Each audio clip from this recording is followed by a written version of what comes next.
Hi everybody, it's Derek Perniciglio for Super Clean. But whether you work around the shop, the garage, or the home, spills are going to happen. And now, Super Clean introduces their new Super Clean floor absorbent into their new product line to make cleaning up spills faster and easier. This all-natural product comes in an easy-to-pour 3-pound shaker jug. Just shake out the amount you need over your spill, give it a few minutes to absorb, and then clean up in an instant. Unlike traditional clay products, this product is virtually dust-free and absorbs 4 times faster. Now, we break out our Super Clean cleaner and degreaser for a 1-2 punch to clean up the stain completely. You can pick up your own 3-pound shaker jug of all-natural Super Clean at AutoZone, and you can also check us out at superclean.com. Super Clean, super easy, super fast, super clean.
2 nights ago at Bark River, Connor Berry sealed the championship with a race to spare. While some might see that as taking the wind out of the sails of drama, we have to remember that with the pressure of the big picture being gone, there's less reason to hold back. Will this give us yet more thrilling racing tonight? We'll find out soon as we get ready to watch round 10 of the 2022 iRacing Short Course National Series live on Podium Esports. Hi, I'm Joe Peak, and joining me in the booth tonight is the voice of off-road, Dave Arnold.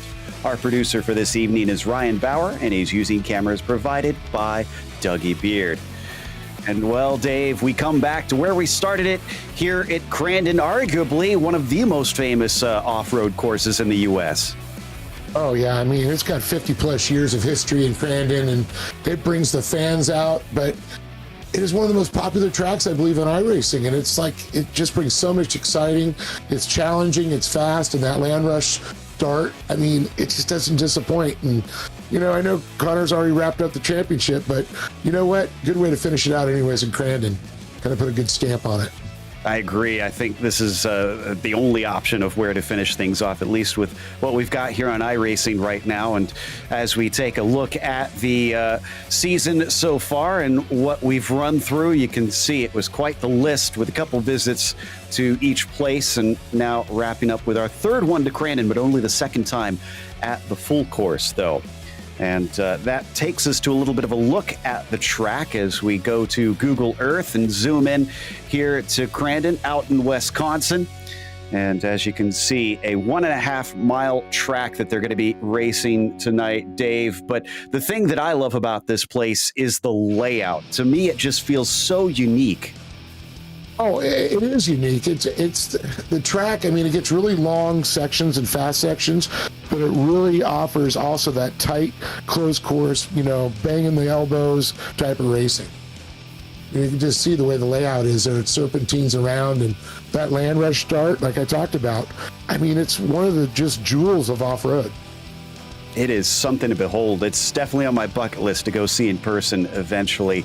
And these 8 turns should hold quite a bit for our drivers, but for the races themselves, as we go over the race info, it's going to be a 12-lap feature for this one. However, the heats are going to be 6 laps again, like we saw before, and then we head off into 4-lap last chance qualifiers. And here we go.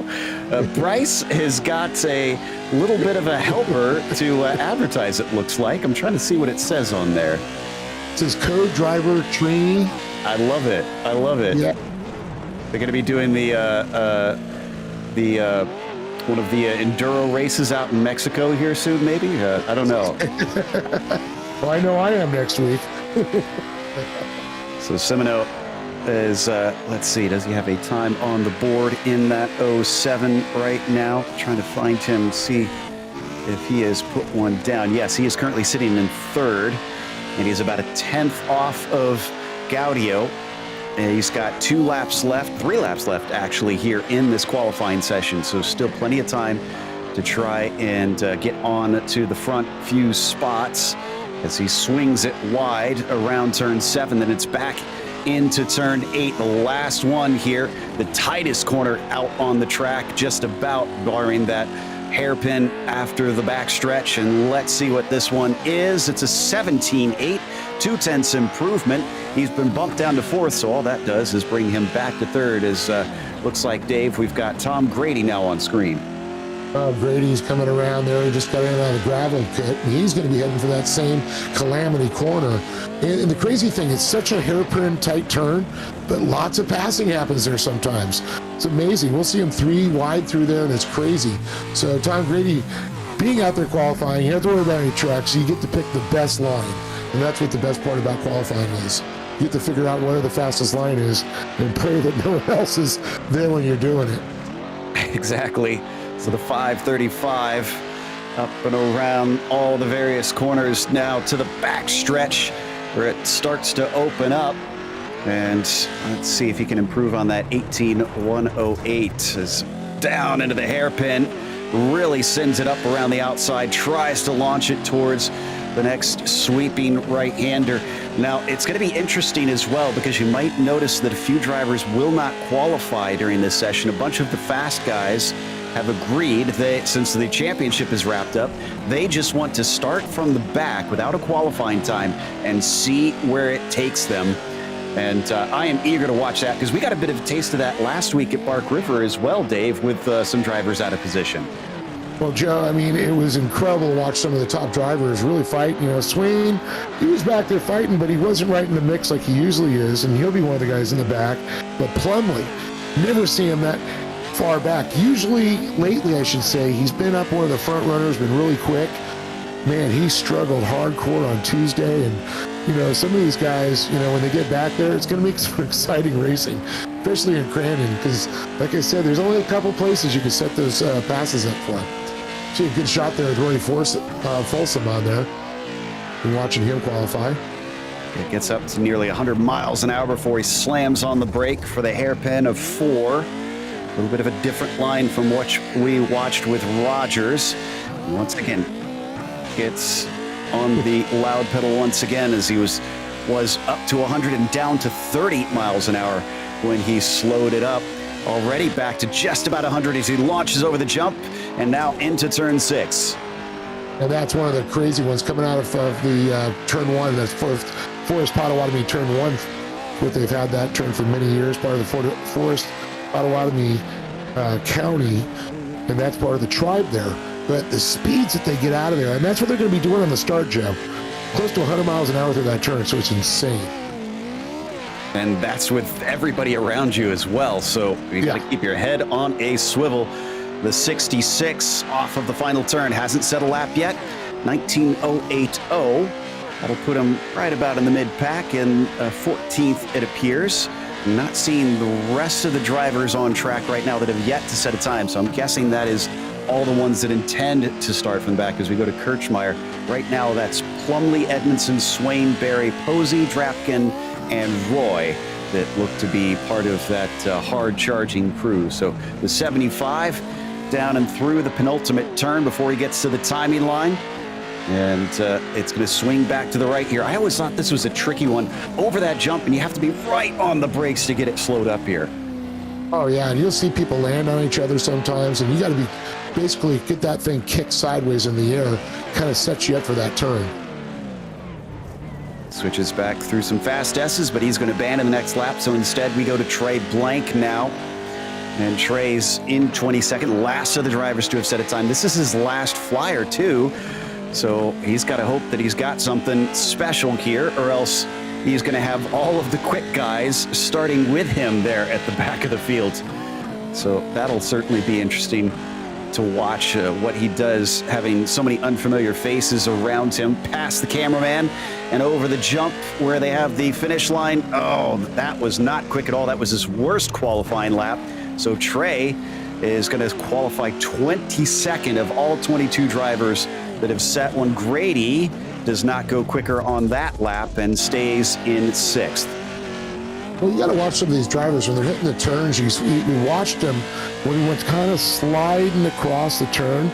We didn't keep that forward momentum. He had sideways motion. That just loses time for you. The more wheel spin you get, the less forward momentum, slower times. It's just physics on these cars. You got to get them going forward. Looks like Roy Folsom, I think, on an out lap, as he stopped into pit lane, and Bryce Sundquist, who is on track right now in that 8:30 on screen, is on his 5th lap. So this one doesn't count for him. He's just getting in whatever last bit of practice he can during this session. And a very fresh track. You can see there's not much in it here, as I think they reset it for the qualifying session. And with about 15 seconds left, I don't think Folsom is able to set a time. That means our grids are set. We'll wait for the session to switch over, and we'll have 3 more heats today for the season finale of the iRacing Short Course National Series. It's been a fun one here in 2022. I have to say, I've enjoyed getting to call these trucks, and hopefully we get a good one to wrap it up. Tyson Miller, though, in the meantime, will start off on the pole. Anthony Gaudio will be in second. Second row has Kirchmeier on the inside and Metzinger on the outside. Dalton Hayden will start in P5, Bryce Sundquist in 6th, Nicholas Queen in 7th, and then after that you've got Trey Blank on his outside in 8th. Christopher Plumley starting from 9th, and Zachary Drapkin in 10th. Land rush start. Let's not forget, you can see them lining up across, and there's going to be some pretty big jumps here that they'll be going across as they start to get their speed up. Let's see who can get that hole shot down into the first turn, though.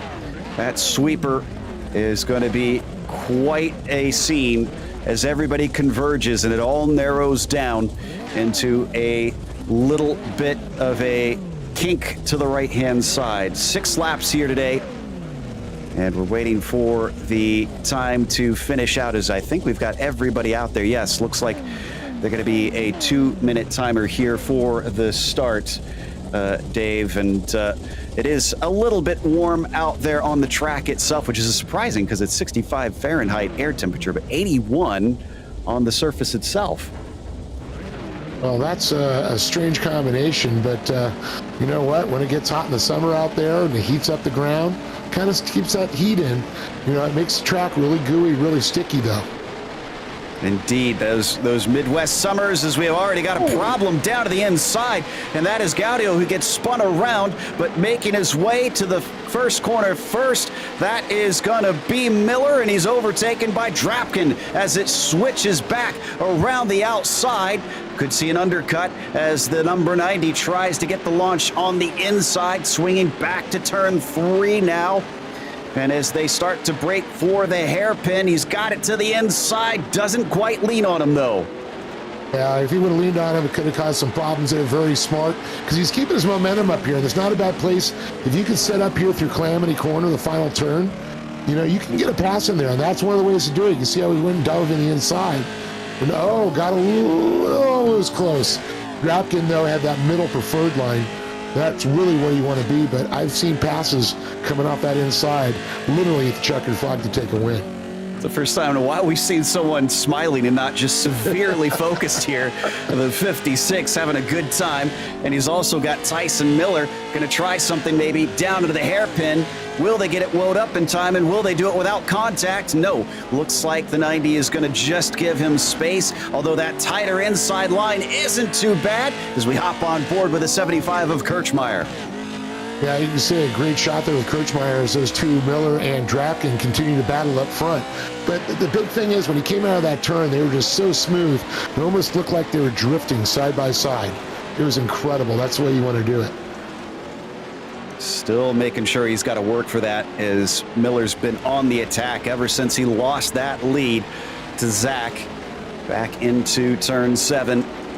As they come through, they are on lap 1 technically still here, because remember, the finish line different from the start line at this track. This is where the finish is going to be, out of Calamity Corner and beneath this little banner.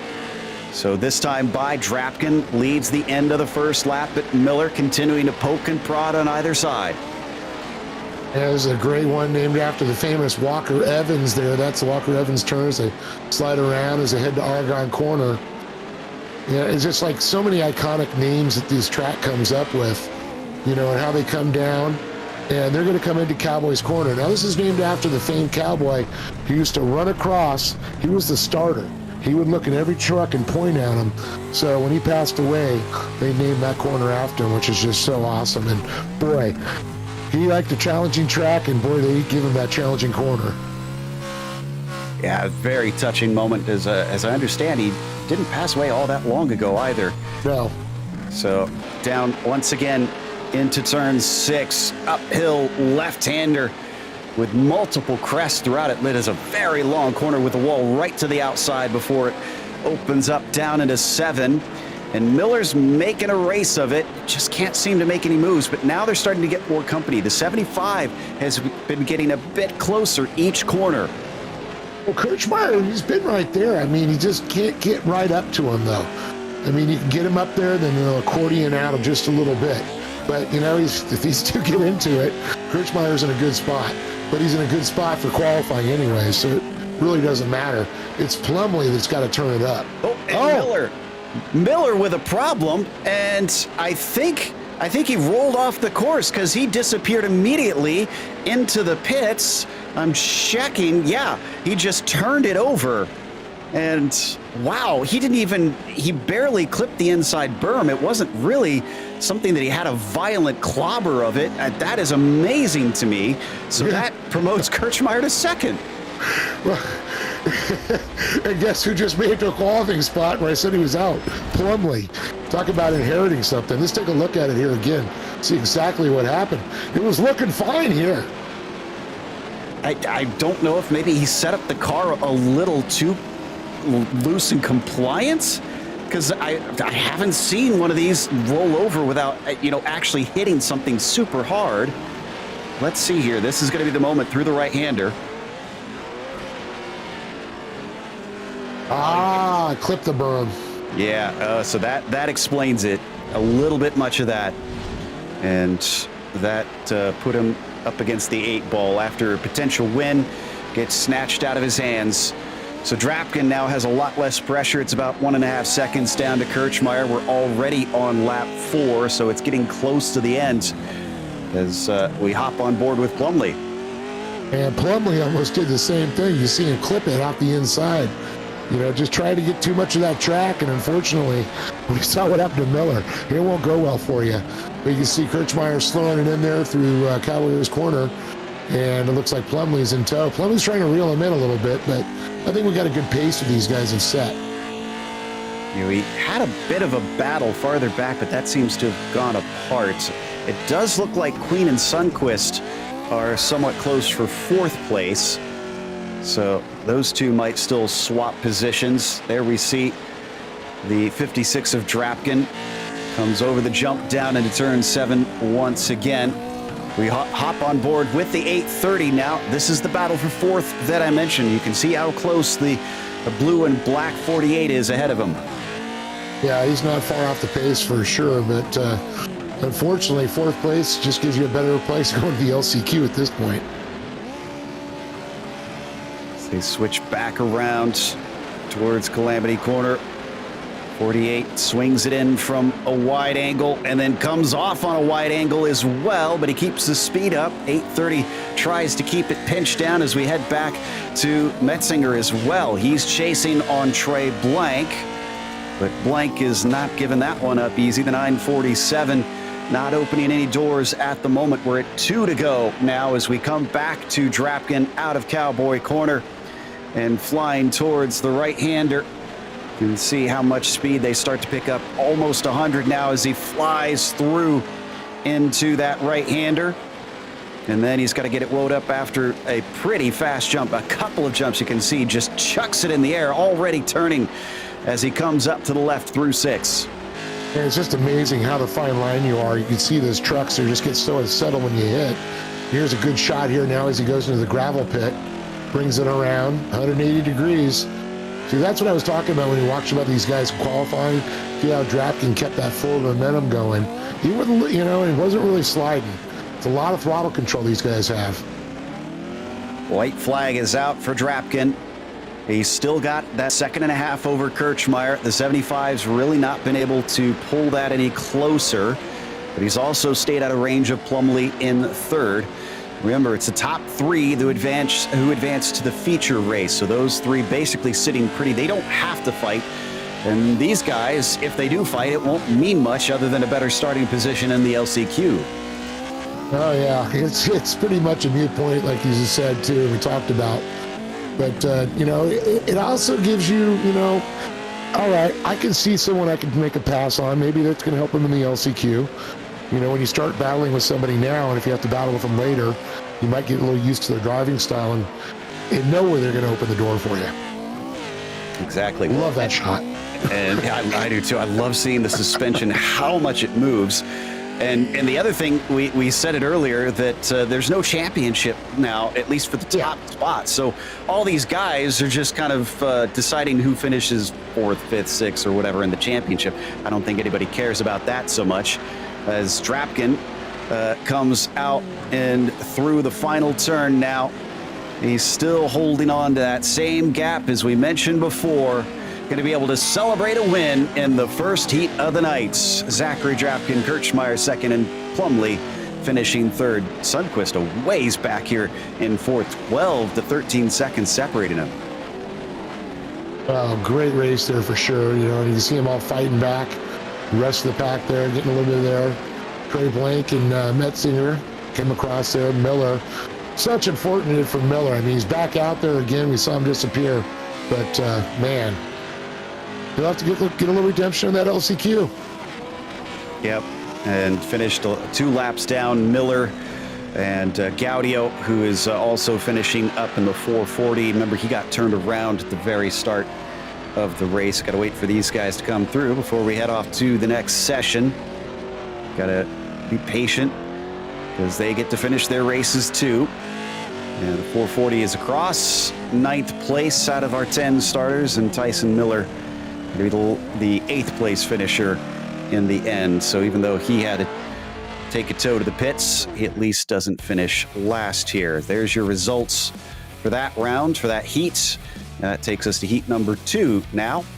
And on the pole of this one, it'll be Bryce Semino. It is Lon Franks who starts from 2nd, and Austin Bolson in P3. Aiden Irvin will start from 4th. Then it's Jake Hill in the 5th position. Bill Lester, P6, followed by Nathan Ramsey in 7th. Josh Edmondson, P8, and Felix Roy 9th. Last of them will be Scott Posey. So last time through, it was the driver starting on the very outside who wound up managing to get to the hole shot first. Let's see if that changes this time, or if Semino will be able to get there before everybody else. And they're going to be kicking off here in just a moment, as they've only got about 10 seconds left. Didn't see a whole lot of passing after the start, but some of that down to a lot of separation from drivers having incidents very early in the race. And should have them going here in a moment. Thought it said the grid counter was supposed to be at 1 minute, but they're holding for just a little bit longer, it seems. And Jerry talked about that outside position, getting the hole shot last time. I've talked to a lot of the drivers. I go, where do you think the best spot? And some say the pole, some say the middle, and a lot of them say that 3rd spot. So let's see what happens. right now, Semino pretty decent, but drifting across beside him. Franks almost looked good at the start. It is going to be Semino. A little bit of a touch between them as they come down to the break. But look at this. This is Bill Lester trying to come up the inside as they turn into turn 6. And he's going to be able to get 2nd place away. But they're going to go 3 wide as Franks and Roy go underneath him. Yeah, Roy's on the move right up the inside. He's using advantage of these two being tight together there. You have to get on the brakes coming around this corner. Through the gravel pit, off the Polaris Razor jump. As they switch back through the final turn, some more bumping and banging amongst them, and someone going sideways. That's Nathan Ramsey, who manages to get it pointed back forward in time, thankfully, and finally going pretty single file. Few back and forth still being settled. Irvin trying to overtake Franks, doesn't make it stick. Franks now coming into turn 3, trying to get the shot down the backstretch. Look at that side by side in front of them as well. That is Lester and Bolson. And there's a driver I didn't think I'm going to see in the back there, back in 8th, Edmondson, fighting his way up through the pack. But oh, look at him, bunch up through there, contact! Oh my goodness. And that was Irvin, who went up and over. Thankfully landed on his wheels, so he's able to keep going. Also had contact between Roy and Semino. But Semino able to retain that top spot as they fly into turn 6. Once again, we take a look at him and his co-driver. Just love that co-driver trainee. You know, not often do you see a co-pilot in an off-road truck, but hey, pretty cool. Even got the matching race seat. Wish I had 2 race seats to spare there, as Semino just continuing to lead the way, looking to take this heat victory, as he certainly had a bit of an interesting time at Bark River 2 nights ago. Behind them, last advancing car is Austin Bolson, and then look at this. It is 3 in a row. Edmondson chasing, Franks chasing, Lester all for 4th. Yeah, he was back in 8th place, made his way up to 6th, but boy, Frank is getting that thing loose. He's been aggressive on both the first lap and now here on lap 2. but he's going to get a taste of his own medicine. Here comes Edmondson in the 58, down into the braking of Cowboy Corner, a bump to the back of the 180. And he is going to get sent to the back of this group now. Frank's now trying the inside, which is going to switch to the outside, cutting right in front of him. 58 just clear enough that he can open up the corner. And Lester cannot retain that spot from the inside. Back into the left-hander of 6, all the way sideways through the air for the 911. Franks is really trying to bat that thing in there as he moves it around. He wants to get up onto Lester. And look at this, Edmondson. He's already getting that separation as they head through the gravel pit. And oh, he's going to dive low. Franks looking for the move on Lester. Doesn't stick, no. Lester pulls away, but Edmondson is done messing about with those two. He sets his sights on third place. Austin Bolson here. He's got himself a good chance at one of the transfer positions. So will the 58 be able to reel him in? Try to check his lap times here. 1:17.4, and that was with a battle. 1:18.1 for Bolson. So yeah, Edmondson, I'd say, is quite a bit quicker. He's just slowly reeling him in, just chipping away at that lead. You can see it, and Roy was trying to get a run up on Semino, but Semino just had a great exit. Definitely carried that momentum up out of that final turn. But it's always this turn number 1 that's so high speed. So many things can go wrong here. So Felix Roy is making sure that Semino cannot relax. Going to get 4 laps in now here, coming up into the penultimate turn. We've seen a few drivers really be able to make time as we get a big blink, though, from Bryce for a moment. He's got to hope that that internet holds out. Maybe he can send his helper off to kick it a bit and get it working again. Edmondson getting ever closer, is up ahead. We saw a little overlap between Roy and Semino. Doesn't change position. Overlap between Edmondson and Bolson also does not change positions. And you can just see he is just trying to just give him the front end, just try to show it to him. And he just can't make it happen. Bolson is driving incredible, hitting his marks every time. Picking up speed down the back stretch yet again. And up ahead, Roy trying to cut underneath. These two got to do the exact same. But Roy is much closer. And look at this. I think Edmondson managed to get a better bit of traction. Will Bolson chop him off? No, he's going to give him space. Shallow entry to the corner. Will that compromise his exit? The 58. No, he's going to go around the outside. That'll give him the inside. Down into turn 6 as they both launch off the jump in synchronized flying. And then through the corner. Better shot around the outside for the 25. He's making them work for it. Yeah, well, if we had a little rain, there could have been a synchronized swimming here, I think you were going for. But I've seen it, this like a ballet, these guys, back and forth, and they're not touching each other. That's the incredible part. There's like no contact, and what a clean pass that was. Bolson, though, I can't take anything away from his driving. Oh! Clips the K-rail. And that flips him over. I thought maybe someone would give him a little tap for help. He's almost over. Can somebody just give him a little love here? He's going to go the other way. No, he's turtled. Yeah. Oh, what a rough one there. Here we go. Roy going to try and go for it this time again. He's closer than he was previously, but he doesn't try and get underneath him this time. Instead, it looks like he tries to open the exit. Doesn't quite work. Yeah, I think he followed a little too on the outside. He should have gone a little deeper into that turn. Hey, look at that. Semino's just going to hug the wall. Not going to give him any daylight. And that, having driven this car at this track before, that is a scary thing to do. It just takes utter precision. As he's now got the inside, they're coming up to turn 7. Once again, the gravel pit. Will this give him the spot? He manages to get fully alongside him, but he's got to find the traction off of it. Semino looks a little bit faster. Let's see if he's going to check up and dive to the inside here.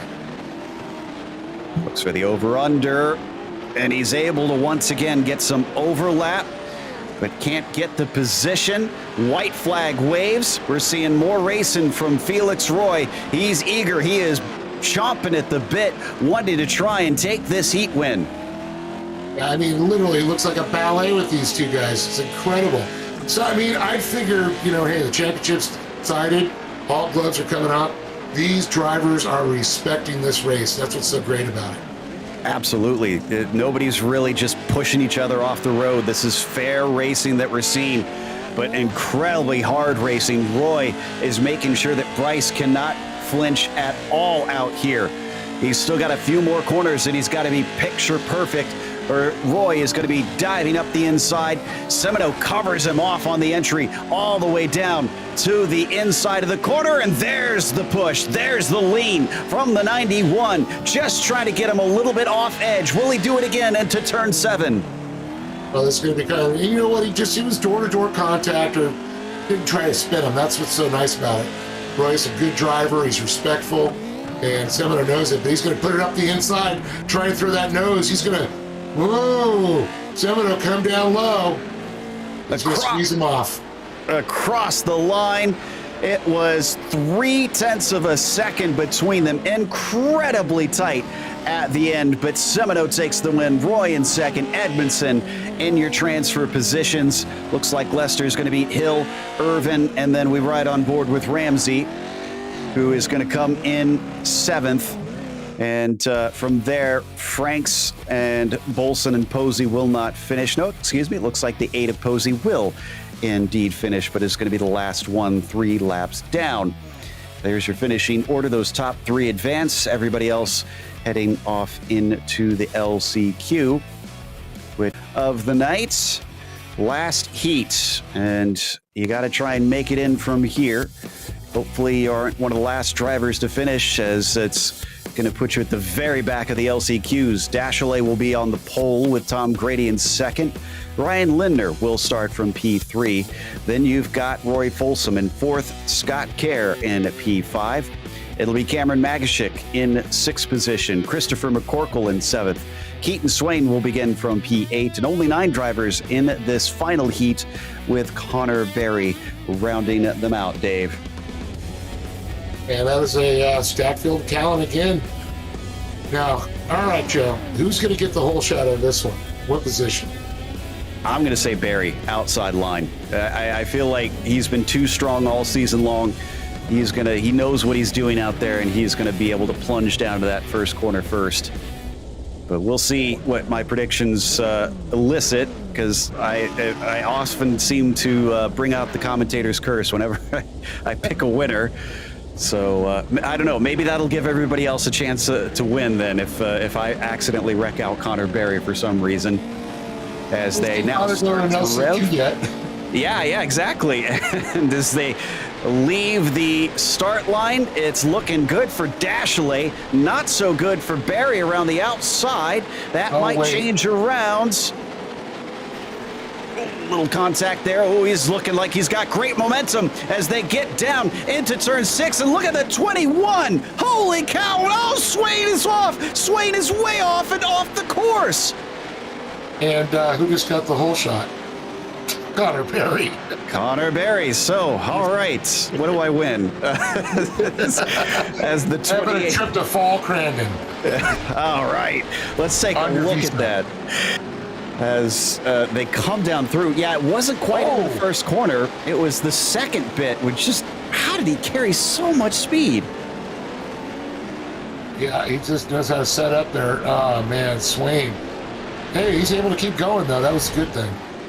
Yeah, that's amazing, because he's already in 7th spot. He gained a couple in that. His second place is starting to battle. That's Dashley and Tom Grady. Tom started in 2nd, so he is down 1, as Dashley as well started from the pole. He is down a spot into Cowboy Corner, and he's going to try and get up the inside, but can't get the speed off of it. Grady falls back from Dashley. Behind them, they're also side by side with Folsom, who sits in 4th.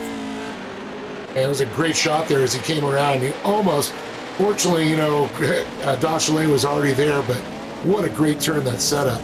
Love coming by the Big Red Barn there. Then they're going to come by Skybox Corner, which is great. It's high speed, but when you get to that 90 degree, you got to be set up perfect. Watch how he sets up here. Folsom knows he's got to gain some ground. Great view of the battle from Folsom, though, as Grady once again tries the inside of the 23. See if he does the same down into Calamity Corner. He thinks about it, but can't get the same overlap that we saw before behind them. Bit of a pass maybe for Magashik on Swain. Though they're going to go side by side through turn one and just squeaking in front of him in time. Swain gets fifth. It's great how Swain just got there, filled the hole, and he had nowhere to go. That's, Bergershik just had to sit back and go, all right, you got that spot.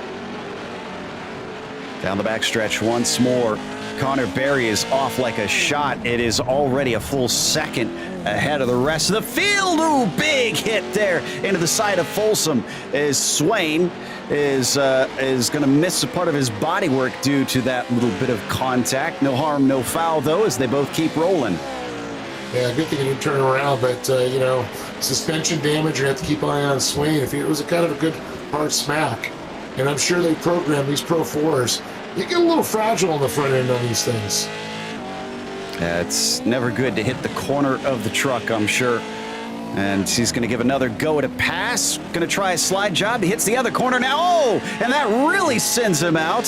Folsom has got to be a little bit frustrated now. Twice he's been punched by the 21, and that's going to give fourth place to Swain. And it could be the frustrated driver now. Let's keep an eye on him. Question is, can he keep up with him? Because now that he's passed, I wonder if he is going to start to jump away. Magashik back there watching that, saying, you guys just keep fighting. I'll try and gain as much time in the meantime as I can gather up. As they come off the corner down the back stretch, doesn't look like Folsom can get back to him. As the battle really is for second place here with Dashley leading Grady. Grady trying to see if he can get closer to the 23 and get a move done, but for now he's about a few car lengths behind, so don't think there's really anything in it. Swain, though, let's see, last lap for him, a 17.1. Grady ran a 17.3, and that's Grady running in clean air and Swain battling. Sense of this second faster. 3 laps to go. But we're going to see a battle. We'll see if this next lap, I think Swain's going to catch up on him. Yeah, this will be the first one that's really representative for Keaton, who's lost connection for a brief while. Now he blinks back into existence. So let's see as they cross the line. Tom Grady sets a 1:17.3. Keaton Swain, who continues to blink on mine. Well, we're not going to know it because the blinking was too much and that deleted his lap time. So it'll just have to remain a mystery. We'll have to watch visually, but it does look like he's getting closer. Now, the question is, will that affect him on the final for, well, he's got to get into a qualifying position first. Yeah, that's true. And, well, that third place is a qualifying position. If he can get by Tom Grady, that's the important one.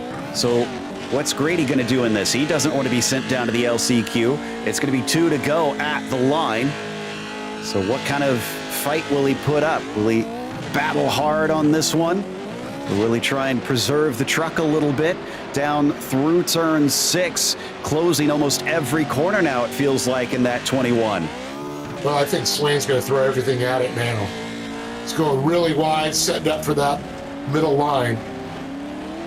Trying to get down. And it looks like Grady's just going to try and stay in front of him. And if Grady's going to have to go in defensive driving mode right now. This is going to be 2 laps to go. I was just going to say, he's going to have to do it for 2 laps, though, which is going to be a bit of a tall order. 17.7, that's his slowest of those second, third, and fourth laps. So maybe he's being a little bit rattled. Keaton Swain still not able to show us a time because of the blinking. This time, though, he's able to get to the inside, and he has definitely caught up. He is there, and the battle is on. I just realized Barry's still in this race, but bye, Barry. At this point. But great there, you can see Swain's getting in the picture, a little contact there. He's able to keep it straight. Yeah, I think Swain, especially from what we saw with Folsom, is not afraid to bring out the chrome horn here, and just about does it again. Slices across the mud flaps of that truck as he now gets to the inside with an incredible bit of speed, but Tom Grady denies him as he flows around the outside of the corner, gets the momentum back in his favor. The 21, he'd put a big hit on Folsom last time. This time, he cuts underneath, trying to go on the exit, and it's going to get him a little bit of an overlap, but not much. And he's going to try to do the same here. He's going to go high and then dive in low, if he exists. Ooh, he can't quite get in there. He has to stay around the outside, but this works perfect. He gets the inside for turn 1. It'll be the outside for 2, but up into 3. Oh, and he falls back before he can get there. And unfortunately, blinked right out of his existence again. This has got to be a little bit disconcerting for Tom Grady. He won't necessarily know where Keaton is at each moment, and that can mean he could blink back exactly when they're about to hit, and he can do nothing about it. This time side by side off of Cowboy Corner. Great exit from the 21. Just about gets enough speed, but he might try that outside line once again. Yes, he is. Last time it pulled him way alongside. This time it pulls him past, and he's through. And he pitches that thing, just backs it into the turn, goes by the big red barn, and here they go. The big run past Skybox turn. He's passed, but it's not over. Unfortunately, I don't think we're going to get to watch this much longer, although it's a big set to the inside. Slide jump does not quite work. The 21 is back through as Connor Berry comes to the line and takes the win here in the final heat. Dashley ahead of them as Keaton Swain with a late pass to get into a transfer spot, and Grady, despite throwing look at the dejection. He knows what that means. He is going to have to fight his way into the feature now. Heartbroken. Can tell, even without the points being on the line, that it means so much to them to get to that feature automatically, as there's your results for the last heat, which will now kick off the LCQs. We're going to have 2 of them here, and the first one will start with Sundquist on the pole. It'll be Tom Grady who will try to redeem himself from second. Jake Hill will be P3. Trey Blank starts from 4th. Then it is Cameron Magashik in 5th. Nathan Ramsey, P6 for him, followed by Tyson Miller in 7th. Ryan Lindner in 8th, and Austin Folson in 9th. Dalton Hayden will be the last of our 10 drivers. Remember, 4 laps on these LCQs, so it's even shorter. It is going to be 1 more driver that gets to go to the big show, though. 4 will advance in this race into the feature. So it's a little bit more lenient, but that's because after this, you're essentially done if you aren't within those top 4, and you got to park it. So we'll wait for 5 guys are going to go to the couch after this. Absolutely. Hopefully they'll have a buddy to watch with, a co-driver of their own, as we wait for them to start revving up here, and then we should be good to go. Yep, looks like the engines now start to rev, and there's the green flag. The 830 is not off the line well at all. How about our second place driver, as Tom Grady is fired up from that near miss and a bit of an accident at the very back. Behind them, a lot of bumping and banging through the right-hand sweeper of turn 1, but all clear. It is Grady up and away from everybody. And a great shot there. Looks like Linder. And who we got there behind him? Let's see, Miller's a little bit deeper. Expected Miller to be up there a little bit towards the front. And especially he's looking for that redemption from earlier from that clip in the bank. Yeah, I'm getting a bit of a glitch on my end that it's saying Lindner is our leader, but he's definitely down in 3rd right now. Or 3rd, yeah. Red and white. Yes, now it's corrected itself. All right, so we are underway. Grady is just off like a shot. He doesn't want to be bothered at all, this one. Meanwhile, the battle for second with Lindner blinking a bit here and there. Going to be our version of Swain in this race. Bolson is watching from behind as a string of trucks fly into Cowboy Corner and flick it through way deep for that second place, way around the outside. But Jake Hill is strong off the corner, and Austin Bolson almost gets underneath Linder. Great to see the progression that Jake Hill's had, and it's good to see him run up there in second. But he's got some hungry drivers. Linder, Bolson. Bolson was, in the fight earlier. He lost it out. I know that, Miller is definitely going to fight his way up. He's going to get like you said, the chrome horn out and start pushing his way through. Bolson really bounced off the ground there when he landed just before turn 6. Once again goes underneath Linder, but can't make it stick. Miller now going to try and attack. And remember, Miller had a bad incident where he just blinked out and rolled off the track there in the first heat. So he's sitting in 5th. He needs at least one more spot to keep from getting sit down for the rest of the evening.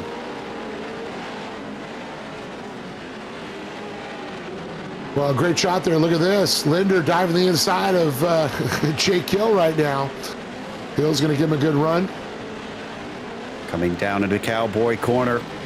Hill holding him off, trying to pick a little bit of a wider entry. Linder cuts across as they go 3 wide off of there, and Bolson just about gets past him. Austin has got to be eager to try and get this pass done, knowing that Miller is going to be breathing down his neck pretty soon, probably expecting Tyson to have some good pace here and make this a fight. But Linder and Hill still swapping back and forth, hoping to try and take P2 here in this LCQ. Yeah, and you see we're back on board with Miller. He's still sitting a little deep. He hasn't been able to make any ground up. But Linder is still going after, well, I can see the signature propellers on the side as he blinks out. But Jake Hill, he's been holding him off. He's really getting that thing wide. He's not giving him any daylight, keeping his lines, driving his own race. Oh, trying to get the shoehorn out there. Yeah, pinched him down. Linder's kind of lucky, and so is Jake Hill, because he could have been turned by that move. Yep. But as Bolson now gets ever closer to the side of the 230, they all come together, and Miller's there now. Miller has run him down. The 90 could have a chance to get into the transferring spots. He's taking a look at it, peeking on the left-hand side, and now tries to go to the inside and slide jobs the number 25. He's got it done. Miller with a beautiful move right there. That was a textbook slide job. Just came in, dive in. That thing just swept it right underneath him. Get the broom out. No place to go to take that momentum for Bolson in that one. So now Miller's in the advancing spots. Does he fight harder? Does he try and overtake Linder? Or is he settled into this spot? We've got 2 to go. Going to be 1 to go in a moment for the white flag lap as Grady's already coming up to Calamity Corner. Look at this, 3 wide once again. Great racing. And I knew this wasn't going to disappoint us here. And it's always great LCQs. You're going to see some guys that all want to get in that qualifying. Only 4 spots. And Miller right now holding on that final spot. He might not for long. He clipped the rear tire of Linder there, and Miller almost gave it up as Bolson tried to get underneath him. Meanwhile, switching back into turn 3, he's lost some ground. He's under threat, and Bolson wants it back. Yeah, Bolson definitely is going to, he's going to wag that tail a little bit when he comes around. We'll see Bolson dive probably to the inside this time. We'll see if he can pull that move right back on him, but he's given space, and look at that. Miller is wise to it, launches off of Cowboy Corner, and he's going to retain 4th position.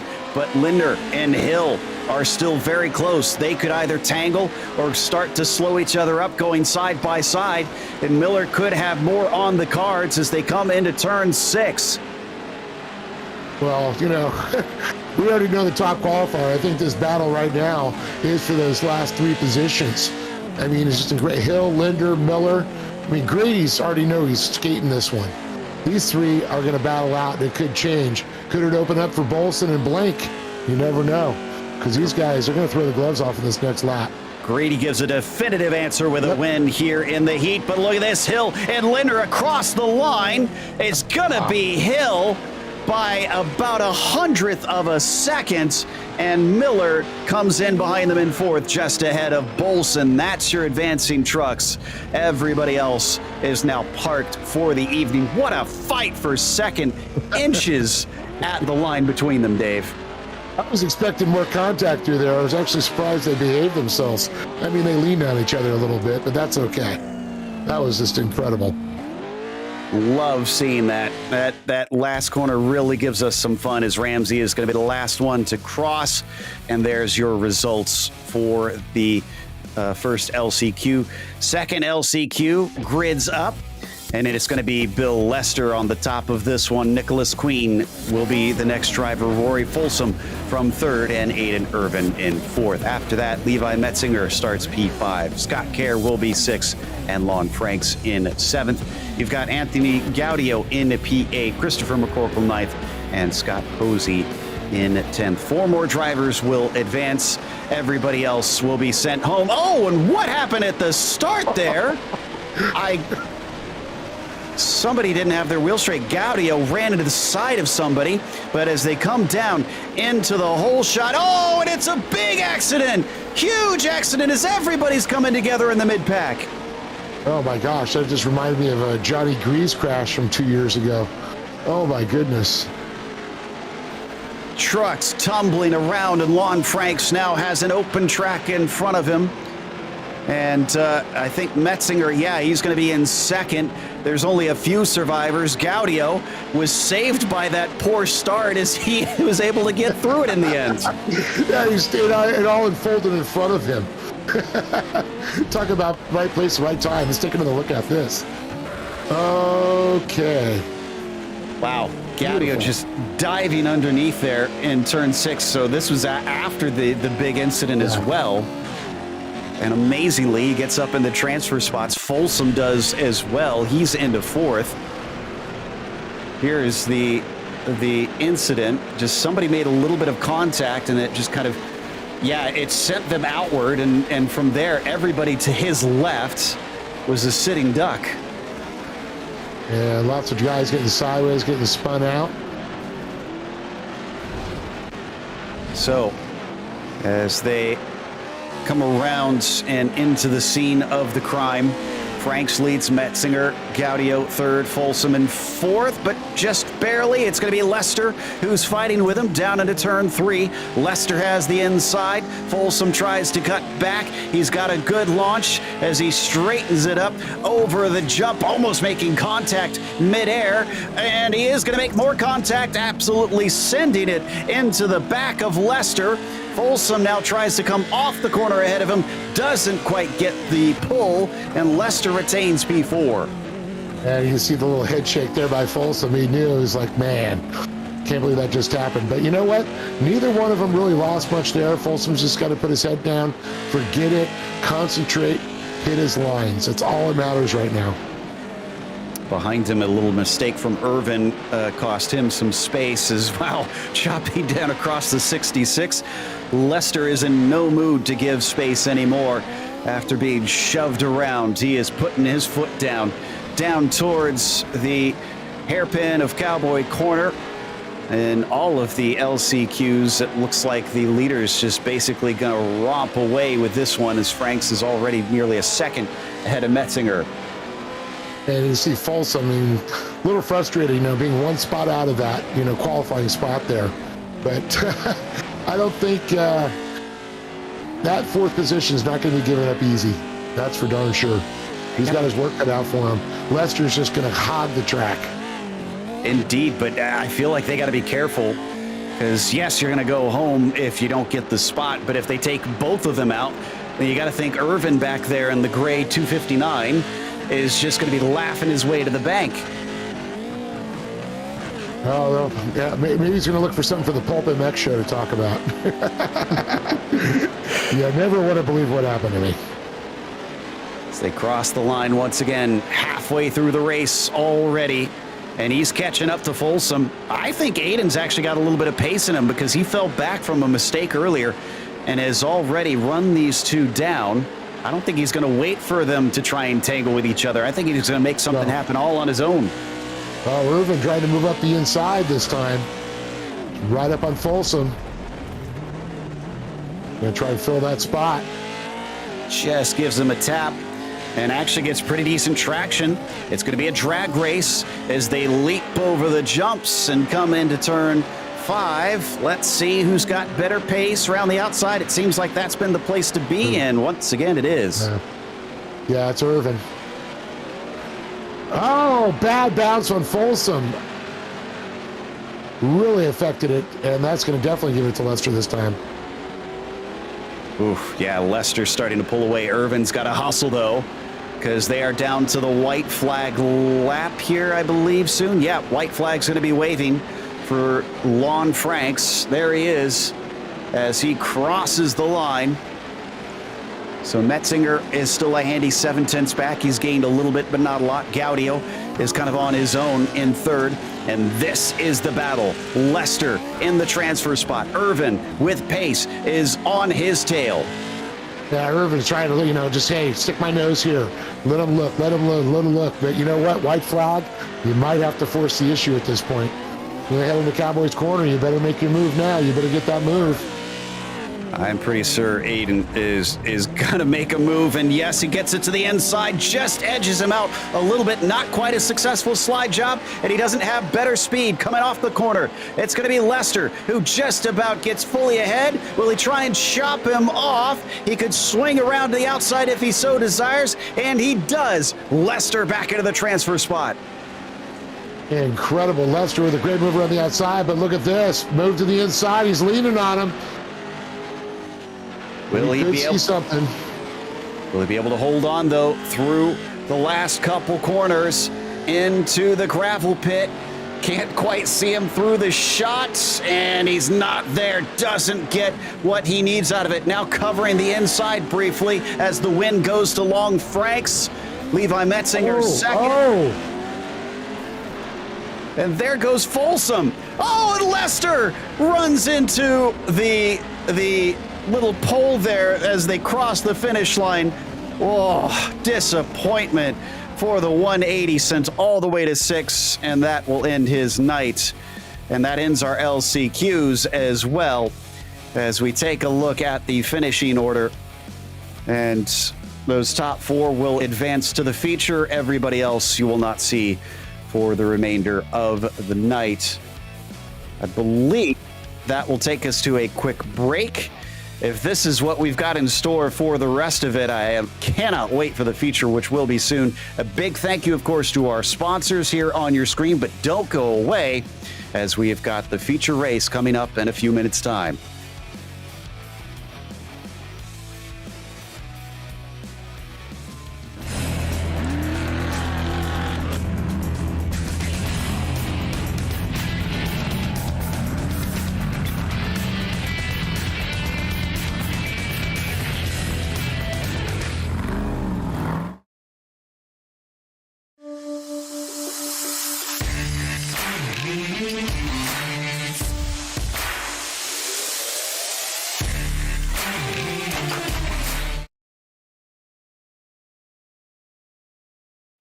Hi everybody, it's Derek Prentice-Siglio for Super Clean. And whether you work around the shop, the garage, or the home, spills are going to happen. And now, Super Clean introduces their new Super Clean Floor Absorbent into their new product line to make cleaning up spills faster and easier. This all-natural product comes in an easy-to-pour 3-pound shaker jug. Just shake out the amount you need over your spill, give it a few minutes to absorb, and then clean up in an instant. Unlike traditional clay products, this product is virtually dust-free and absorbs 4 times faster. Now, we break out our Super Clean cleaner and degreaser for a 1-2 punch to clean up the stain completely. You can pick up your own 3-pound shaker jug of all-natural Super Clean at AutoZone, and you can also check us out at superclean.com. Super Clean, super easy, super fast, super clean.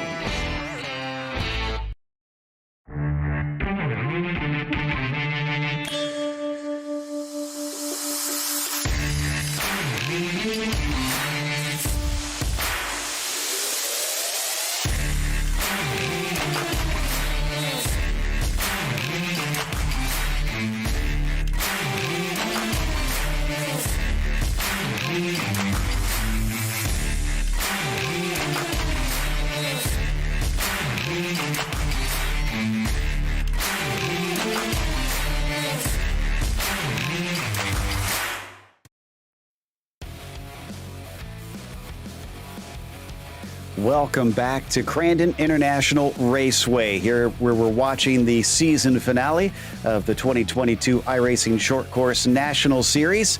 And of course, that is brought to you by CBR Performance Products, AIM Sports Data, Super Clean, Dirt Sports World, Signature Propellers, Positive Beverage, and Smith Graphics. Huge thank you to all of our sponsors for helping make these races possible, because man, what a season it's been. Yeah, the championship got wrapped up before we came to the last round, and yeah, Connor took most of the races, but we were just talking about during the break here, Dave, how great of racing it's been, especially these last couple rounds. I mean, it's really stepped it up, and the great thing is it's been clean, good racing. And it hasn't been like a total runaway in every race. And we've had a couple of those, but the majority of it, they've been battling for first, second, and third, all those qualifying positions, and battles back to sixth place, which we haven't seen in a while, and that just gets me charged up. All right, so we've watched all the heats, we've watched all the LCQs. We're coming into the feature. It's going to be longer. There's going to be more trucks out there. What's your takeaway from what we saw that they need to watch out for and plan for in these 12 laps? Well, with a full gate, we already saw what happened with a small gate on the start coming out of there. Turn number one could be just gnarly as usual. But I think we're going to have a lot of leaning on each other, you know, especially this being the last race of the season. Championship's already been decided. Now it's going to got second, got third, got fourth, got fifth. I think there's a little bit of bragging rights there, you know, for these guys. You know, plus I know there's some prizes out there too. If you get up higher you finish, the better you got, the more prizes you get. Absolutely. If just racers being racer wasn't enough, always wanting to get that win, prizes will definitely make them all the more eager. And let's not forget, we haven't mentioned it a lot, the competition caution will be at the end of lap 5 in this race. That'll bunch everything back up and will bring everybody into the fray. They will also wave around trucks who will be a lap down if we have any. Let's hope that everybody manages to stay on the lead lap. I have a feeling some of that will rely on whether or not we do have a clean shot on the starting grid. But they are gridding up right now, so let's go through that order. And on the pole, Zachary Drapkin will be followed by Bryce Semino. Then you've got Connor Berry from third and Cross Kirchmeier in fourth position. Felix Roy starts P5. It is Dashley in sixth with Plumley in P7. Josh Edmondson in eighth and Keaton Swain ninth. Top 10 going to be rounded out by Tom Grady.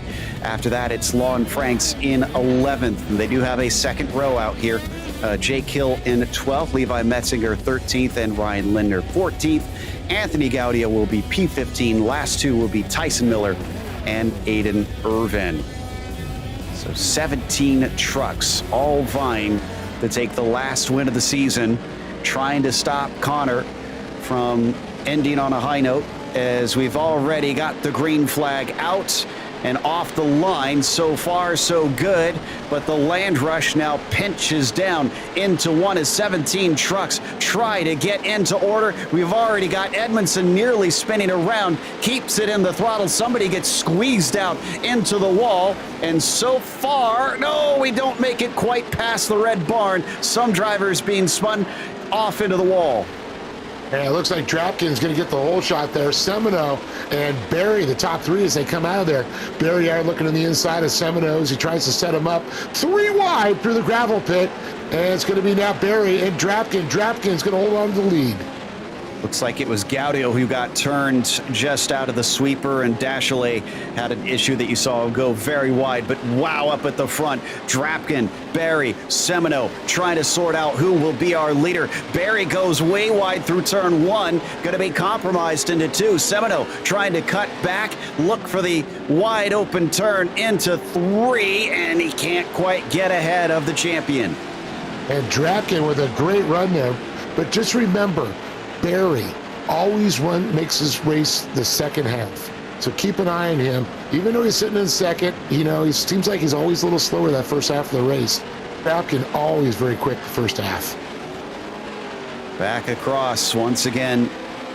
And it looks like we've got a bit of a battle, not just here for the lead, but for fourth as well. Kirchmeier, Edmondson, and Swain vying for those spots as we watch with the 21. And this is a guy that has got to be in a hurry here, the 21. He wants to get more positions than the 6 in front of him. The 75 and the 58 go wheel to wheel down into the gravel pit, and it looks like Edmondson's going to come out ahead. And Kirchmeier is going to be right next to him coming out of there. You can see that thing is just in the right position. As Swain, look at the inside of Kirchmeier making the pass. Edmondson with a beautiful slide around the middle line out of Calamity Corner as he makes it across the stripe there, heading towards that Walker Evans turn. So that is at least one more position up for him. Actually 4 from where he started, Keaton Swain. And up to the front, Drapkin and Barry are now going toe-to-toe. Drapkin stays in the lead, but Barry sends it deep down into Cowboy Corner. Can he get the car turned? He does, just barely, cutting back. Drapkin tries to launch it off, and he does. They're going to bang doors as they fly over the jumps. Yeah, it looks like Barry lost a little momentum when they got sideways. Semino's just sitting there just watching it. You can see the intense look from his co-driver in training there. She's checking out the action as he's 2 in front of him. Semino wants to get into the fight. He knows they're slowing down a little bit. Oh, contact with the wall. Just sent it in too hot. He was too eager, I think, and side by side for the lead into the gravel pit. Barry manages to get ahead. Here comes Semino, and all 3 of them come together on 2 wheels. Drapkin nearly goes end over. And Edmondson's going to get by Drapkin, now moves into 3rd. And Barry's going to hold on that section, but look at this. Semino has come into his own. The stars have aligned for Semino tonight. He is driving the wheels off. And man, that smile is gone from Drapkin. He is driving frustrated now. The serious Zach Drapkin is back, the Drap attack. I was going to say, I can't imagine he's too pleased after that one. And he's still got Swain all over his back end, too. The 21 might be able to demote him yet another position. Oh, as they really chuck it down into the corner. Edmondson getting hit by Drapkin. He's got the red mist down. Edmondson is going to be able to keep that 3rd spot. Drapkin's slow off the hairpin. And it looks like Swain right up on Drapkin, who was trying to move the outside. He wanted to get that, kind of like that slingshot maneuver through that Forest County Potawatomi turn number 1 there. Side by side. Oh, and that's the 2nd driver we've seen into the wall. But Drapkin just keeps driving it like it hit, like nothing happened. That is a very sturdy number 56. And the 21 going to see if he can come back down off the corner to diamond it off. Gets him a little bit of a launch, and unfortunately not an overlap down into Calamity Corner. He'll have to try again later. Yeah, Drapkin's, man, he's trying to fill that position. Like you said, man, he's got Swain on him. Swain is all over him like a cheap polyester suit at this point. And Drapkin has his eyes set on Edmondson, but it's hard to forget about Swain when he's just knocking at your back door. Indeed. In fact, he's within a car length now.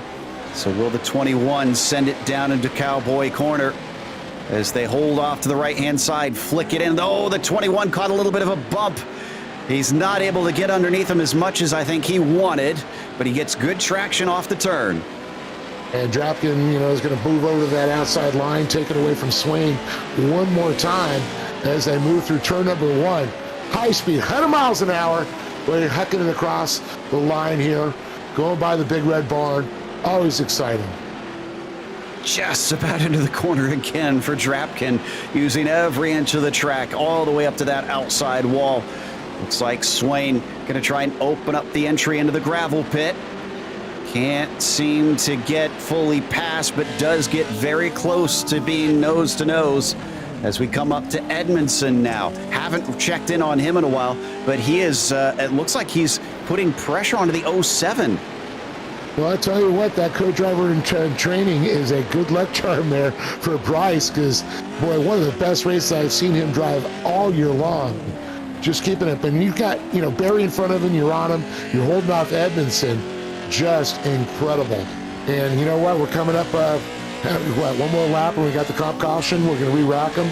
Let's see if we can hold on to it. Edmondson down to the inside, and he pulls the slide job and a shake of the head from the co-driver. She didn't like that. rolling her eyes roll. even. Yeah. If only that gave a little bit of extra speed to Bryce, but the snake unfortunately has been bit, and Edmondson takes second place away. And Edmondson with a great run there, you know, as he moves around. Now he's going to try and put a little distance between him because he's got his eyes set on Connor Berry. I know him and Connor fought for a Triple Crown earlier this year, and Berry walked away with it. He's saying, well, you know what? You got no championship already this season. Let me at least be the spoiler you talked about earlier. Indeed, and they're coming around to complete lap 5. And yep, there is the word that it is competition caution now. So I wonder if Edmondson was kind of pulling, thinking of this as though like you do pit stops in a normal race. If you know that caution is coming, get the track position, get the pass done then. Yeah, just, you know, just kind of, you know, all right, this is the last chance to get one more position because that's just going to help you on the restart. Exactly. You could maybe have an attack on Barry. We have one car that is a lap down. It's going to be Christopher Plumley, I assume. Yep, looks like they're already waving him around. So the 36 is going to streak on past, and everybody's going to come to a halt here on the backstretch. Man, Plumley has a black cloud on him lately. I just always see him up in the fight. He really does. It's been a disappointing last 2 rounds, but this will put him back on the lead lap, so he's not 2 laps down. He's only got to make this one time around, and he's going to have 6 laps to try and overtake a few drivers. So it'll all be as though nothing really happened there at the start, and hopefully that will allow him to at least maybe finish in the top half of the field. We'll see what he can do from towards the back. But man, Connor Berry, he's already got the top position here on the restart. We'll see if Edmondson is able to challenge him and at least make a race of it. But the first half looked like the 28 had that once again under control. Yeah, most definitely. Well, you know, they say racing is a cruel mistress, you know. Sometimes she'll put you on a pedestal and sometimes she'll kick you to the curb, and sounds like Plumley lately's had it. But one thing I did just notice here is how incredible it is. I can see the fans turning on that CBL radiator. You know, I was just about to ask, because I noticed those things on these trucks, and I wondered what exactly they did or are. Well, they're for pulling more air through. It just increases the volume of air. And they have a lot of now with precision bearings in there and are brushless, basically fan motors. And they suck the air through, keep these things cool. When you got 900 horsepower, you got to keep these demons cool. Fascinating stuff, all the technology that goes into it. It might seem very rough and tumble, but any type of high-end racing is always going to get about as high-tech as possible. And as they come around, I'm not sure exactly where they're going to wave the green flag on this one. I'll have to double check. It's usually right up here. Okay, so As they come underneath the Red Bull sign. Okay. Yep, and there it is. Green flag is out. Barry is off, and the 58 not able to get a jump on him. Ooh, in fact, the 58 and Semino is going to slap against the wall, and so did Swain there, and Swain is all the way out into the grass. Can he get it stopped in time? Just barely. Doesn't lose a position, so no change in your top 5 spots on that restart. Swain, he's just getting, all right, I'm just going to use as much of the track. I'm going to try and get a good run up on him. I mean, all the things that are going through his mind right now. He really wants DraftKings because he wants to start working on Semino. He wants to get into the dogfight. He wants to get on the podium tonight. But I mean, who doesn't? Exactly. And I don't think the grass counts as an off-track incident point. No. Does it? No. Only if you cut across the infield. Well, there you go. So he can take that up if he wants. They do have an incident limit here, so they can't really beat and bang too hard. But as for the grass, it's whoa. And there for the lead. Wow. Trying a slide job, but Edmondson finds that Barry's too savvy for that one. Yeah, Edmondson dove down deep, and it just threw him all the way to the edge of the track where you did see a little bit of that grass. Barry kept that middle preferred line. That's the key. Oh, look at this. DraftKings going for a move on Semino, trying to stick his nose up the inside. Ooh, he's got a size 12 boot on. He's trying to kick his way through it. Yeah, Drapkin is trying to make up for losing those spots. Remember, he was up in fighting for second place. He's going to go for third, and he is going to use the move to get through as once again a slide job in front of them does not work as Barry retains the lead. It is back and forth, and it's not done yet because here comes Swain and Semino. This is going to be a dogfight. Look at this. 5 trucks, 6 trucks now. Looks like Kirchmeier trying to get into the fight. The purple people eater out there. Boy, say that 3 times fast. Exactly. And yeah, he's had pace lately, and the more these 5 battle, the easier it is that he can gain up to the back of him. As last time Edmondson chucked it in. Is he going to try and do it again? What's Barry going to do in defense? Is he just going to let him through? He goes wide. No move from Edmondson this time. Behind him, it looks a little bit more orderly, but Semino was trying to get underneath Swain. The 21 gets the good grip off the turn. Now Barry's now going to go into protection mode, so, that's going to slow him down. Kirchmeier, that's going to allow Drapkin, Swain to get up into the fight with him right now. Oh, Drapkin and Swain just threw it big time. Oh, and a big hit into the wall. Yeah, Drapkin was the one there in that 56 who just smashed the right-hand side. As this time it's another slide job from the 58, and Barry knows exactly what to do. Back underneath and retakes the lead. Yeah, he likes that over-under. It seems to work for him every time. We saw that earlier in his heat race, too. Same thing, same maneuver. 4 laps to go now. And Edmondson, I wonder, is it possible to lull him into a sort of like reverse false sense of security by keep making those moves and then do something different that'll catch him out? Oh, yeah. And Edmondson's going to try to play some head games with him, too. That's why he's showing him where he's going to go, okay, he's expecting me to do this. I'm going to do the opposite. I mean, race car drivers are smart when it comes like this. I mean, Edmondson's a motocross racer. I mean, there's a lot of strategies when you're going through a turn, setting a guy up, high, and then you drive to the inside, But Barry, he's familiar with this too. He's a race car driver in real life. He knows these, the more advanced drivers that he's driven with early on in his career. He's learned this from them. Indeed, and up through turn 6, a little bit of a tighter line for Edmondson. Let's see if he does the slide job this time. Every single lap so far, he's sent it in, and this time he does not. Let's see if it gives him the spot. No, but he is going to stay close behind as they fly down towards Calamity Corner. Behind them, Drapkin has finally dropped all the challengers that have been hassling him throughout the race, and he's into third, trying to see if he can join the fun. Yeah, this is the first race I've seen Barry actually a little slower in the second half of the race. Usually he's all set up, to run that hard second half. Man, Edmondson, I think he's changed his setup there, and I think Drapkin's right on that plan also. Edmondson's thrown everything, including the kitchen sink at it, hoping that he can just take this last win. I don't think, Edmondson has not taken a win so far in the feature this season. So last hope for it. Yeah, it's pretty much been Barry, Swain, Drapkin's taking him. And I think Felix Roy got one too. So coming up into the left-hander yet again. We've seen a lot of drivers slam the outside wall, flirting with it, and not even quite touching it this time. They've got it down inch perfect now. And they're going to get 2 to go. Now, once again, pulls the slide job. Can he get it in front of him? He does! He lines it up perfect! I told you he was going to play that game with him a little bit. Back and forth, back and forth. So now that he's got the position, he's got to switch to defense now. 2 to go as they cross the line. And Connor Barry, as he tries to size him up.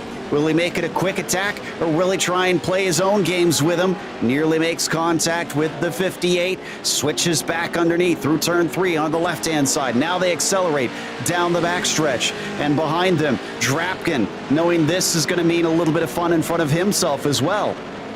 Well, Drapkin already knows they're going to slow down just a little bit so he can get in the dogfight.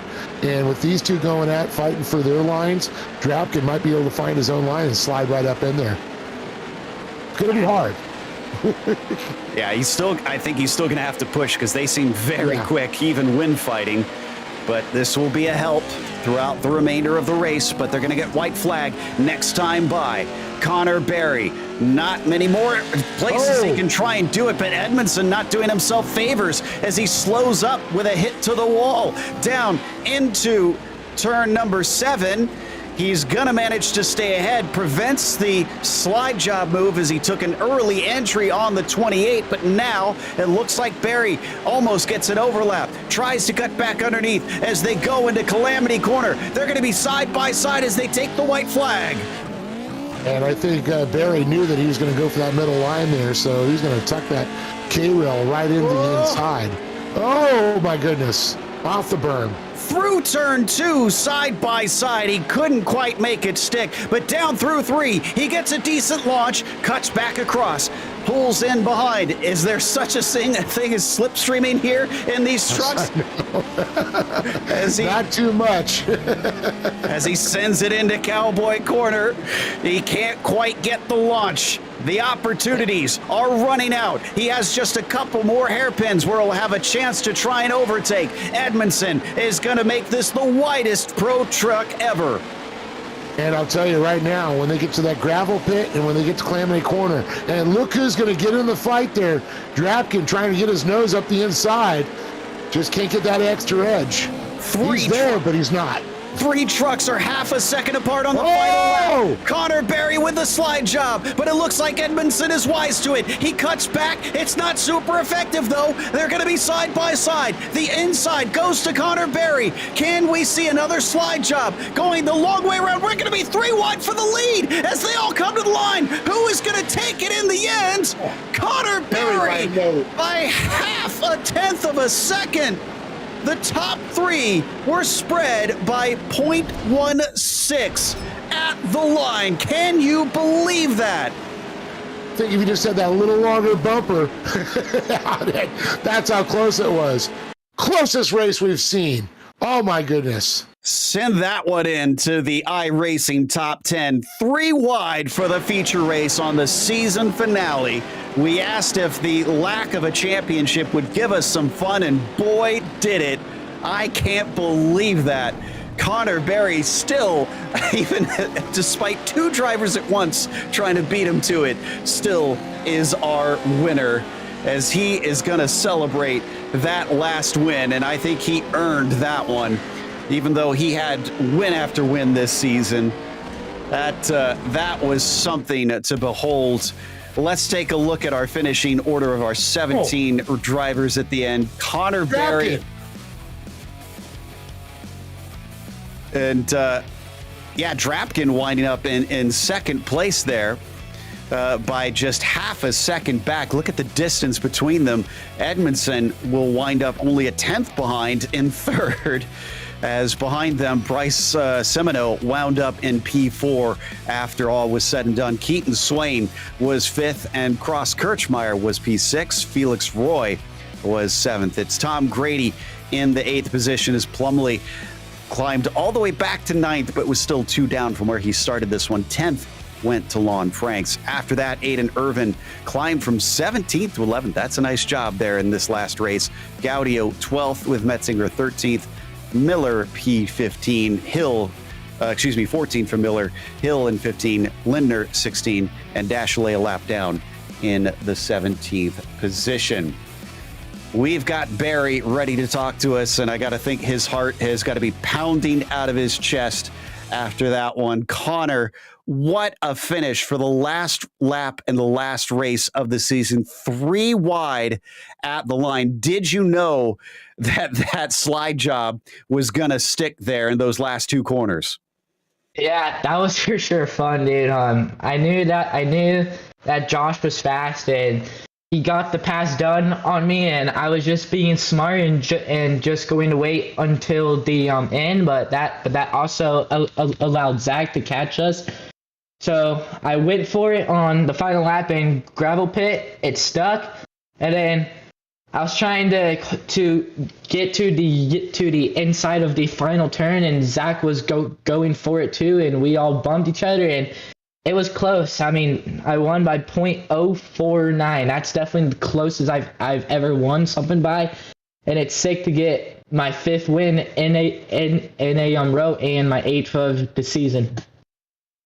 It got us on our feet, no doubt.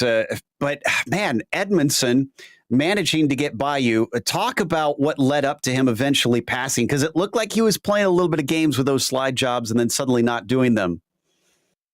Yeah, I mean, it was definitely, we were just trying to have some fun, and we both knew that we are fast, and we both put in time to be fast.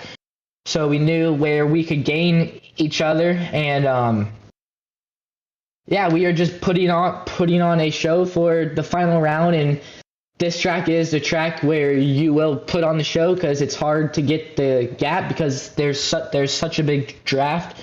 And yeah, we were just doing some slide jobs, and yeah, it like that was probably the most funnest race I've ever done. Well, I have to ask, will you be coming back next season to defend the crown? As we heard last week and now again this week, you have been crowned champion. So it's time to play defense on that trophy. Yeah, I plan on it. I'm not sure how it will be next season, but I do plan on coming back, and it will be fun. Well, again, a big congratulations. Thank you for all the exciting moments this season. Who helped make this a championship run? I want to give a big thanks to Jim Beaver Esports, especially Josh, Cam, and Felix. We all put in so much time, and it for sure pays off. I knew that I had a good team behind me, and I had to be smart. I want to give a big thanks to CBR General Tire for always having traction on these very slick tracks and sometimes blue groove tracks. And I want to give a big thanks to Vision Wheel, next level racing, and Positive Energy for keeping me fueled up. That was Connor Berry, your winner here by a mere 49 thousandths of a second at the line. Dave is caught up with the man who is on the bad end of that deal, Zach Drapkin. What's up, you guys? What's going on, buddy? What a wild race that was. It was beginning, and then craziness. Oh yeah, it was a craziness. I gotta first off apologize to Bryce, because I blew up on him. It was so early in the race. I was leading, and then I got passed by both people.